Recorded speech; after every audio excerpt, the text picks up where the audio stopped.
نکات نمبر 2، ہمارے دل میں یہ بات آتی ہے، جو کچھ تھوڑی سی عبادتیں کی ہیں، ہم نے جو کچھ تھوڑی سی عبادتیں کی ہیں پوری زندگی میں، وہ ناقص ہیں، یہ کیا قبول ہوں گی؟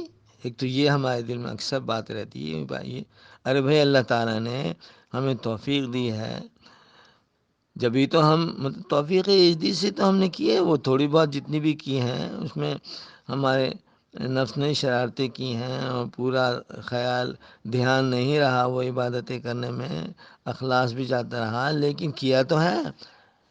تو یہ ہم سوچتے ہیں کہ یہ عبادتیں ناقص ہیں، تو ہم یہ سوچیں کہ جو غیر ناقص عبادتیں ہیں، یعنی وہ بڑے لوگ کریں گے، وہ تو اولیاء اللہ کریں گے، بہت عظیم لوگ کریں گے۔ ارے بھائی اولیاء اللہ تو بات کی بات ہے، کیا کوئی نبی اپنے اعمال کو اللہ کے سامنے رکھ سکتا ہے کہ اللہ یہ تیری شان کے مطابق میں نے زندگی گزاری ہے دنیا میں، اتنی ٹھوکریں کھائی ہیں، اتنے لوگوں کے پتھر کھائے ہیں، اتنے لوگوں کی مصیبتیں اٹھائی ہیں، اتنا یہ کیا اتنا وہ کیا، اے اللہ یہ کوئی نبی نہیں کہہ سکتا میں نے اللہ کی شان کے مطابق عبادت کر لی۔ تو بھائی ہم کس گنتی میں؟ تو ہم کیوں خواہ چھوٹی موٹی اپنی عبادت کو بھی ضائع کریں؟ ارے جتنی بھی ہے اللہ کا شکر ہے، ہم اللہ کا شکر ادا کریں، اور یہ ہے کہ اللہ ہم تو اس پہ راضی ہیں۔ الحمدللہ کا مطلب یہی ہے، ہر مشکل کے وقت میں ہم کہتے ہیں الحمدللہ، یہ نہیں کہ کوئی اچھی بات الحمدللہ ہر مشکل کے وقت میں بھی کہا جاتا ہے، یا اللہ تیری عبادت کو ہم نے خراب کر دیا، الحمدللہ تیری توفیق سے تو ہمیں معاف کر دے گا انشاءاللہ۔ تو ہم اپنی عبادتوں پر خوش ہو جائیں کہ جتنی بھی کی ہیں جیسی بھی کی ہیں، کوئی مائی کا اللہ کی شان کے مطابق عبادت کر ہی نہیں سکتا، اور وہ اطمینان حاصل کر ہی نہیں سکتا کہ میں نے اللہ کی شان کے مطابق عبادت کر دی ہے، اللہ کی بندگی بجا لایا ہوں۔ تو بس میں چھوٹا سا آدمی، میں اس کے مقابلے میں اسی نسبت سے چھوٹی عبادت کروں گا، لہٰذا اے اللہ میں اپنی قسمت پہ راضی برضا ہوں کہ جیسی مجھے چاہیے تھے ویسی عبادت میں نے نہیں کی، یہ میرا نصیب ہے، اے اللہ میں اس پہ راضی ہوں، بس آپ راضی ہو جاؤ۔ شرط یہی ہے، اس آیت کا مصداق بننے کی بنیادی شرط ہے کہ آپ اللہ سے راضی ہو جائیں، آپ اس بات پہ بھی راضی ہوں کہ جو کچھ تھوڑی سی عبادت ہم نے کی ہے، جو بھی ناقص کی ہے، ہم اس پہ راضی ہیں، بس اب تیری مرضی ہے تو قبول کرے، اور تیری مرضی نہ کرے ہم اس پہ بھی راضی ہیں، نہ کرنے پر بھی راضی ہیں۔ اب نمبر 3 نقطے پر آئیں، کیا ہم سوچتے ہیں اپنے کردار میں بھی جھول ہے؟ ہمارے اپنے کردار میں بھی جھول ہے؟ مکافات عمل کی تلوار اکثر ہم پہ گر پڑتی ہے۔ ہاں یہ اکثر ہمارے ذہنوں میں آتا ہے، یار دیکھو دل میں آتا ہے وہ فلاں شخص کے ساتھ، فلاں رشتہ دار کے ساتھ جو ہے ہم نے زیادتی کی تھی، اب دیکھو ہم بھی مصیبت میں گرفتار ہیں، تو وہ زیادتی کی تھی، غلط کیا تھا، تو ہمارا کردار بھی مشکوک ہے، صحیح نہیں ہے۔ اب اس مشکوک کردار کے ساتھ جو ہو چکا ہے ماضی میں، اب ہم مرنے جا رہے ہیں، تو کیا وہ مشکوک کردار ہمیں اطمینان دلا سکتا ہے؟ کبھی بھی نہیں۔ وہاں تو شرط یہ ہے کہ بھئی اطمینان والی روح کے لیے ہے، یہ نفس یا ایتھا النفس المطمئنہ ارجعی آ میری طرف، ارجعی الی ربک راضیۃ مرضیہ، کہ تو اس سے راضی، وہ تجھ سے راضی، اللہ سے راضی ہو کے جا۔ ہم تو اپنے آپ سے ناراض ہو کے جا رہے ہیں، اللہ سے ہم کیسے راضی ہو کے جا رہے ہیں؟ خود یعنی ہماری کوئی بندگی ایسی ہے ہی نہیں، ہمارا کردار ہی صحیح نہیں ہے، تو ہم کیسے مطمئن ہو جائیں گے؟ نہیں بھائی، جو کچھ بھی ہو گیا، جو ہونا تھا سو ہو گیا، ہمارے گناہ جو ہیں وہ کتنے ہی بڑھ جائیں، اللہ کی رحمت کی چادر ہے، اس سے باہر نہیں آئیں گے، سب اندر ہی رہیں گے۔ کائنات کے جتنے بھی گناہ ہیں، اللہ کی رحمت کی چادر اتنی بڑی ہے کہ وہ ان کو ڈھانپ دے گی، کوئی گناہ اتنا نہیں ہوگا کہ چلو جی وہ پھیل کے باہر آ گئے، نہیں۔ تو ہماری کردار میں کتنے جھول ہو، اب جو کچھ ہونا تھا ہو چکا، بس ختم بات۔ اب اگر اللہ تعالیٰ ہمارے جو کردار کی وجہ سے ہمیں کوئی مشکل میں ڈالتا ہے آخرت میں، ہم راضی ہیں اللہ، وہ نہیں ڈالتا ہے تو اس کی بڑی مہربانی، اگر وہ ڈالتا ہے تو بھی ہم راضی، بس راضی ہو۔ دیکھیں اصل شرط پوری ہو رہی ہے راضی ہونے کی۔ نمبر 4، ایک خیال کیا دل میں آتا ہے کہ صاف ظاہر ہے آخرت میں ہماری پکڑ ہوگی۔ اب ہماری جو بد کرداری ہماری کردار میں جھول رہا ہے، بد کرداری ہوئی ہے، اس کے ثبوت بھی ہمیں ملا ہے، مکافات عمل ہم پہ چارج ہوتے رہے ہیں، تو پھر یہ خیال اگلا آتا ہے او ہو صاف ظاہر ہے آخرت میں بھی ہماری پکڑ ہوگی، دنیا میں تو ہو گئی ہے آخرت میں بھی ہوگی۔ اس کی وجہ سے اور دل تنگ ہوتا ہے، پریشانی آتی ہے۔ تو چونکہ ہم جو ہیں اللہ پہ ایمان رکھتے ہیں تو اللہ کا شکر ہے بہت بڑے گناہوں پر ہم پریشان نہیں ہوتے، اور اس لیے ہمارے مسلمانوں میں خودکشی کرنے کا ریشو بہت بڑا نام ہے۔ آپ یورپ میں، امریکہ میں، جاپان میں، آپ سب جگہ دیکھیں، جاپان میں تو ایک ایک ٹاؤن میں خودکشی کرنے کے دفاتر کھولے ہوئے ہیں کہ بھئی آپ ڈائریکٹ نہیں، اوپر سے چھلانگ لگائیں، تمہاری ہڈیاں پسلیاں ہیں اور خون یہ سب سمیٹنا پڑتا ہے، تمہیں اگر مرنا ہے تو آؤ اور اپنے آپ کی رجسٹر کراؤ، ہم تمہیں مار دیں گے۔ کرسی پہ مرنا ہے، اس الیکٹرک شاک سے ایسے مر جاؤ، اس سے مرنا ہے تو ایسا ہم مار دیں گے، آپ اس کی فیس ادا کر دو جو بھی ہے اور مر جاؤ، ہم تمہیں مار دیں گے۔ تو یہ خودکشی پہلے جو ہو رہی تھی اب وہ اس طرح سے بھی ہو رہی ہیں اور یوں بھی ہو رہی ہیں۔ اللہ کا شکر ہے مسلمان نہیں کرتا، کیونکہ اس کو اطمینان ہے ایک گوشے میں پڑا۔ یہ فطری بات ہے۔ قرآن میں کیوں تقاضا آیا ہے؟ قرآن میں تقاضا اس لیے آیا ہے نا، یا ایتھا النفس المطمئنہ۔ ہم غور ہی نہیں کرتے ہیں اس نعمت پہ۔ ارے ہم اپنے آپ کو اتنا بھی نہ پریشان کریں جتنا ہم ہو کے جاتے ہیں، اور اپنا نقصان کرتے ہیں، راضی ہو کے نہیں جاتے اللہ سے۔ ہم اللہ سے راضی ہو کے جائیں۔ یہ جو کہنا ہے کہ صاف ظاہر ہے آخرت میں ہماری پکڑ ہوگی، اب ہم کیا راضی ہوں، اے اللہ تو مالک ہے، مختار ہے، جو جی چاہے کر، اگر پکڑ کرتا ہے ہم راضی ہیں۔ اول تو ہمارا گمان، نیک گمان یہ ہے کہ تو ہمارے کو چھوڑ دے گا، کیونکہ تو اتنی عظیم ہستی ہے، ایسا رب ہے کہ ہمارے گناہ تو مثال کے طور پہ تیرے ناخن کے اندر بھی نہیں محل کی طرح سے آ سکتے، اتنے ساری کائنات کے گناہ تیرے ایک ناخن میں بھی نہیں سما سکتے۔ کوئی ہم نے بوریاں بھر کے تھوڑی گناہ کیے ہیں کہ اللہ کو اٹھانا پڑ رہا ہے وہ بوری، نہیں بھائی، کچھ بھی نہیں کیا۔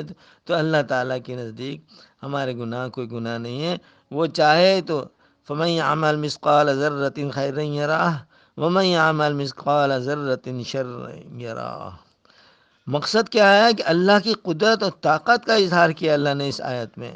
فَمَن يَعْمَلْ مِثْقَالَ ذَرَّةٍ خَيْرًا يَرَهُ وَمَن يَعْمَلْ مِثْقَالَ ذَرَّةٍ شَرًّا يَرَهُ، کہ ذرہ برابر بھی اگر خیر ہم نے کی ہوگی، خیر کی بات کی ہوگی تو اس کا ہمیں اجر ملے گا، اور ذرے کے برابر بھی گناہ کیا ہوگا تو اس کا شر ہمارے سامنے آئے گا۔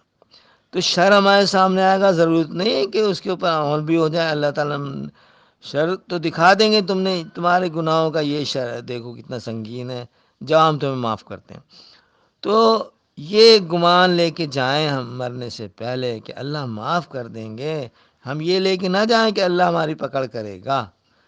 ہمارے گناہوں پہ گرفت تو ہوگی، ہمیں جتایا جائے گا تم نے یہ کیا، یہ کیا، یہ کیا، لیکن یہ ضروری نہیں ہے، یہ یقین کریں اس بات کو، ضروری نہیں کہ اللہ تعالیٰ ہمیں جتائیں بھی اور پھر ہمیں سزا میں ڈال دیں۔ اگر سزائی میں ڈالنا ڈائریکٹ ہوتا تو میزان کیوں قائم کرتے اللہ تعالیٰ؟ ڈائریکٹ ڈال دو، اللہ کو کوئی پوچھنے والا ہے؟ بھائی ادھر مرتے ادھر جہنم میں، ادھر ہی مشکل میں، ادھر ہی آگ میں ڈال دی جاتے۔ کیا ہم کو ان کے پابند ہے کہ ہم ان کو بتائیں جی تم نے یہ کیا، یہ کیا، یہ کیا؟ یہ تو اللہ ہمارے لیے جتائے گا تاکہ ہم مزید شکر ادا کریں، اللہ جو تو نے ہمیں بتایا وہ بھی گناہ تمہیں بتایا جو ہمارے شان گمان میں بھی نہیں تھے اور ہم نے کیے، اور دیکھ اللہ، اے میرے دل دیکھ، اللہ نے اس کو بھی بخش دیا۔ مرنے سے پہلے تو اس کا مجھے پتہ ہی نہیں چلا، اللہ نے تو وہ گناہ بھی بتا دیے۔ تو بھائی کیا ہے، ہم اللہ سے راضی ہو جائیں۔ ہاں، اب نمبر 5، گناہ ہے کہ رک ہی نہیں رہا ہے، ایک جو ہے دگدہ یہ لگا رہتا ہے کہ یار گناہ رکتے ہی نہیں ہیں۔ ہم بہت توبہ اللہ کرتے ہیں، ہاں استغفار کرتے ہیں، اور پھر جب موقع لگتا ہے گناہوں کا ہم باز بھی نہیں آتے، گناہ ہے کہ رک ہی نہیں رہے۔ ہاں، ہم 1000 دفعہ توبہ کر لی کتنی ہمارے اندر کیا غیرت نہیں ہے؟ شیطان بہکاتا ہے، یار تو کتنا بے غیرت ہے، بار بار توبہ اللہ سے۔ اللہ کہتا ہے لا تقنطوا من رحمت اللہ۔ ہم شیطان کے اوپر چل رہے ہیں کہ نہیں بھئی تو بہت گناہ گار ہے، تو بار بار توبہ کر رہا ہے۔ یہ اس پہ نہیں دیکھ رہے ہیں کہ اللہ نے قرآن میں کیا فرمایا ہے، لا تقنطوا من رحمت اللہ۔ ہاں، نا امید نہیں ہونا اللہ کی ذات سے۔ کتنے ہی کیا ہمارے گناہوں نے زمین و آسمان کی خلا کو بھر دیا؟ ایک پھر آسمان سے آسمان، دوسرے آسمان سے تیسرے آسمان، چوتھے ساتوں آسمان کے درمیان جو خلا ہے بڑھتے ہی چلا جا رہا ہے، وہ سارے بھی اگر ہم بھر دیں، ہمارے گناہ عرش کو چھو لیں، ہاں، حاملان عرش جو ہے وہ پریشان ہو جائیں کہ یہ گناہ ہمارے پیروں کو لگ رہے ہیں، زمین سے چلے ہیں، اتنی ان کی گناہ ہے، تو بھی اللہ کی رحمت اس سے بڑی ہے۔ اس کی رحمت کی چادر جو ہے ان سب کو ڈھانپ دے گی، وہ گناہ کی کوئی حیثیت نہیں۔ لہذا ہم اللہ سے راضی ہو کے مریں۔ ہاں، نمبر 6، یہ اب ایک اچھا یہ آتا ہے، اب یہ مسلمانوں کے متعلق ہے جو ہماری دینی اہمیت ہے، کہ یہ ہم مسلمانوں کے ساتھ کیا ہو رہا ہے اس عالم میں۔ کفار مسلمانوں پر ظلم و جبر اور رسوا کر رہے ہیں۔ ہم مسلمان کہاں سے چلے تھے، کہاں آ گئے؟ ارے بھائی، صحابہ نے اور دیگر بڑے بڑے نیک لوگوں نے تو اسلام کو بڑی رونق بخشی تھی، بہت کامیابیاں حاصل کی تھیں دنیا میں، اللہ نے ان کو اسلام کا غلبہ عطا فرمایا تھا۔ ہم تو کہاں کیسی قوم تھے، ہاں، ہم کہاں پہ آ گئے؟ اور یہ ہمارے ساتھ کیا ہو رہا ہے، کشمیر میں کیا ہو رہا ہے اور فلسطین میں کیا ہو رہا ہے، اس پر جو ہے ہمارے اندر شکایت پیدا ہوگی اور پتہ نہیں کیا کیا اللہ سے بدگمانیاں آئیں گی۔ اللہ کہتے ہیں نہیں بھائی، جو کچھ ہو رہا ہے ہونے دو، ہم کر رہے ہیں، یہ نہیں کہ ہماری دسترس سے باہر ہو رہا ہے۔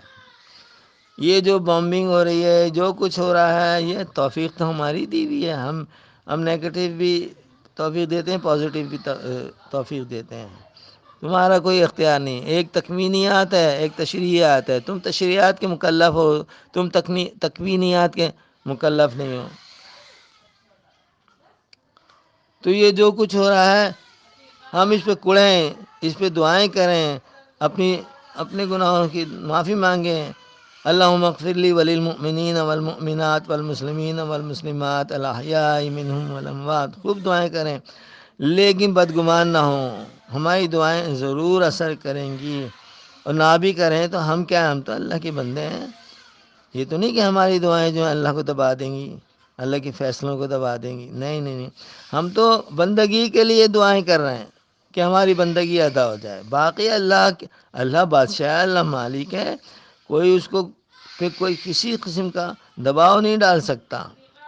اے اللہ ہم راضی ہیں جو کچھ مسلمانوں کے ساتھ ہو رہا ہے، اے اللہ بے شک ہمارے گناہ ایسے ہیں، لیکن تو معافی کر سکتا ہے، پتہ نہیں تو اس کی وجہ سے ہمارے کیا کیا درجات کو بلند کر رہا ہے، سمجھے؟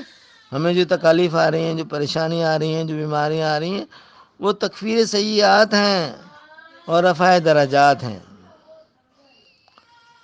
تو بھائی اے اللہ ہم تجھ سے راضی ہیں، جو کچھ ہو رہا ہے زمانے میں، بے شک ہم نے کچھ اس سے نمٹنے کے لیے کوئی پہلے سے روک تھام نہیں کی تھی، ہاں ہم قصوروار ہیں، لیکن اس کے باوجود اللہ ہم تجھ سے راضی ہیں، تو ہم سے جیسے چاہے حساب کتاب لے، ہاں جتنا چاہے ہمیں معاف کر دے، اور جتنا چاہے ہماری پکڑ کر لے، اللہ ہم تجھ سے راضی ہیں۔ نمبر 7، معاشی بدحالی میں گرتے ہی جا رہے ہیں، نبڑنے کے آثار کہیں نظر نہیں آ رہے۔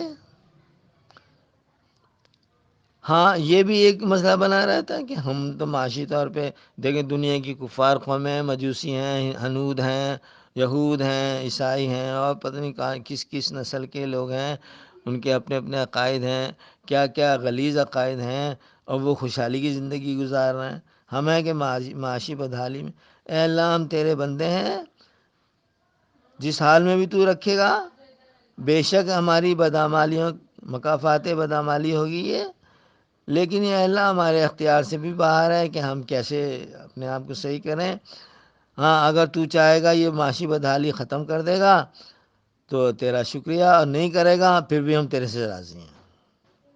ہر حال میں اللہ سے راضی ہونا سیکھیں بھائی، اور اس کی بنیادی شرط کیا ہے؟ ہر حال میں اللہ کا شکر ادا کریں۔ قرآن پاک میں جگہ جگہ شکر کی جو ہے نا تقاضا ہے، شکر کا تقاضا آیا ہے۔ نمبر 8، میرے مرنے کے بعد میری اولادوں کا کیا ہوگا؟ ایک خدشہ یہ لگا رہتا ہے، میری اولادوں کا کیا ہوگا؟ ارے بھائی، جب اولادیں دنیا پہ نہیں تھیں تمہیں پتہ بھی نہیں تھا کون کون پیدا ہوگا ہمارے نطفے سے، ہمارے پیٹ سے، ہاں تو اللہ نے پیدا کر دیا۔ کیا تم نے پیدا کیا؟ ماں کے پیٹ میں تم ڈیولپمنٹ کر رہے تھے اس کی، ہاں تم غذا پہنچا رہے تھے، تم اس کا نقشہ بنا رہے تھے، ہاں کیا کیا چیزیں، آنکھیں، کان، ناک، دانت اور جگر، پھیپھڑے، گردے، کیا کچھ نہیں بنا؟ بال سے باریک جو ہے رگیں بنائی اللہ تعالیٰ نے، ایک ایک رگ میں جو ہے خون دوڑایا، کیا کچھ نہیں کیا اللہ تعالیٰ نے؟ تو وہی ذمہ دار ہے۔ تو ہم زندگی میں تھوڑے عرصے کے لیے ہم سمجھتے ہیں ہم ہی ان کے ذمہ دار ہیں، ہم ہی ان کے، کوئی کچھ نہیں ہے۔ جتنا کچھ ہم نے کیا وہ بھی اللہ نے کی توفیق سے کیا ہے، ہم کچھ نہیں ہم کچھ نہیں، ہمارا کچھ نہیں، ہم سے کچھ نہیں ہوتا، سب کچھ اللہ کا ہے، سب اللہ ہی سے ہوتا ہے، سب کچھ اللہ ہی کا ہے۔ تو اے اللہ ہم راضی ہیں، جو حال پہ بھی ہم اس کو چھوڑ کے جائیں، اور جو ہمارے پیچھے ان کا جو حال بھی ہو، اے اللہ ہم راضی ہیں، کیونکہ یہ تیرے بندے ہیں اور تیری نظروں سے اوجھل نہیں۔ تو یہ کس حال میں ہوں گے؟ ہاں ہمیں فکر نہیں کرنی چاہیے، یا اللہ ہم تجھ سے راضی ہیں، بس ٹھیک ہے، جو بھی کچھ ہے، جو کچھ تو نے ہمیں توفیق دی ہم نے کر لیا، اب ہم اس کے مکلف نہیں ہے کہ ہم مرنے کے وقت جو ہے اس دکھ دے کو اپنے ساتھ لے کے جائیں کہ ہماری اولادوں کا کیا ہوگا۔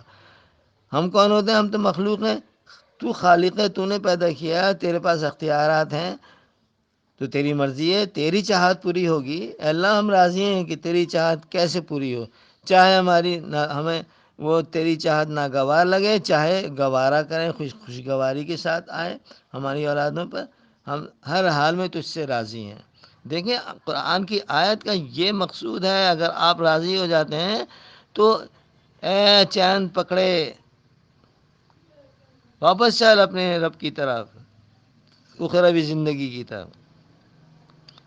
تو اس سے راضی، تو اس سے راضی، جو راضی ہوگا اس کے لیے یہ آیت ہے۔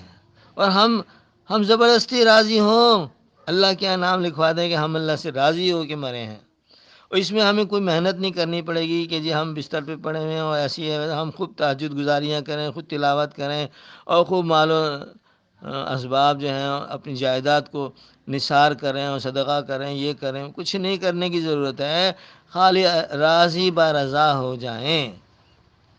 ہاں تو میرے مرنے کے بعد جو کچھ ہوگا میں اللہ تجھ سے راضی ہوں۔ اگلا نقطہ ہے نمبر 9، بڑھاپا روز بروز شدت پکڑ رہا ہے۔ ایک یہ بھی لگا رہتا ہے بوڑھے لوگوں کو، بڑھاپا کیا آیا ہے بھائی، ایک بڑھاپا ہزار بیماری، ہزاروں بیماری، ہوا سے خمسہ ساتھ چھوڑ رہے ہیں، آنکھیں کمزور ہو گئیں، کان خراب ہو رہے ہیں، ہاں ہمارے پکڑنے کے لمسیات صحیح نہیں رہے ہیں، ہم ایک صفحہ پلٹتے ہیں، وہ جو ہے وہ پلٹا نہیں جاتا، سلپ ہو جاتے ہیں ہمارے ہاتھ۔ پہلے ہم دھڑا دھڑ کاغذ کے کو لپیٹتے تھے، ادھر سے ادھر، ادھر سے ادھر، اب ہمیں نمی دینی پڑتی ہے اپنے ہاتھوں کو، تھوک لگانا پڑتا ہے، پانی ساتھ رکھنا پڑتا ہے کہ ہمارے ہاتھ نمنیدہ ہو جائیں اور ہم اس صفحے کو ادھر سے ادھر پلٹ دیں۔ یہ ساری تکلیفیں دکھیں آتی ہیں، ہاں اس کی وجہ سے کہ بڑھاپا روز بروز شدت پکڑ رہا ہے، حواس خمسہ ساتھ چھوڑ رہے ہیں، بیماریاں سر اٹھا رہی ہیں، دا بیسٹ آف می از گن، یہ ایک دکھتا لگا رہتا ہے، جو نعمتیں تو نے مجھے دی تھیں، بخشی تھیں، وہ سب جا چکی ہیں اللہ، میں تو اب کچھ بھی نہیں رہا، میں تو فلاں تھا، میں تو یعنی کہ کھیل کود میں بھی میں نے ٹائٹل لیا تھا، اس میں بھی لیا تھا، اس میں بھی لیا تھا، آج میں کیا ہوں؟ پہلے میں ایسے بھاگ دوڑ کرتا تھا اور آج مجھ سے اٹھا بیٹھا نہیں جاتا ہے۔ یہ سارے دکھدے ہمیں پریشان کرتے ہیں، ہاں ہم یہ سوچیں کہ اللہ یہ ساری بیماریاں، ساری تکلیفیں جو ہیں یہ تکفیر سیئات ہیں، جو ہماری زندگی میں سیئات واقع ہوئے ہیں ان کی تکفیر کرتے ہیں۔ اے اللہ تیری بڑی نعمت ہے کہ تو نے ہمیں بڑھاپا دیا اور اس کی شدت بخشی، ہوا سے خمسہ خراب ہو رہے ہیں، بیماریاں سر اٹھا رہی ہیں، ہماری ہم سے نعمتیں چھن رہی ہیں، اے اللہ تیرا شکر ہے، کیونکہ ان کی وجہ سے تکفیر سیئات ہو رہی ہے اور رفع درجات ہو رہا ہے۔ اب بتائیں ہم کیسے نہیں راضی ہوں گے؟ ایک تو یہ بیماریاں جو ہیں، یہ تکلیفیں جو ہیں، یہ پریشانیاں، یہ بڑھاپا ہمارے رفع درجات کا ذریعہ بن رہا ہے۔ تو ایسا یہ بڑھاپا تو آخری عمر میں ہے اور ختم ہونے والا ہے، ارے ہوتا رہا ہے، تو جو بھی کچھ ہو رہا ہے آنے والی زندگی تو سنور رہی ہے کہ ہمارے رفع درجات ہو رہے ہیں، تکفیر سیئات ہو رہی ہے۔ اب بتائیں اگر ابھی بھی ہمارا ضمیر راضی نہیں ہوگا؟ ہاں دیکھیں شرط پوری کر دی ہم نے کہ ہم اللہ سے راضی ہو گئے ہیں۔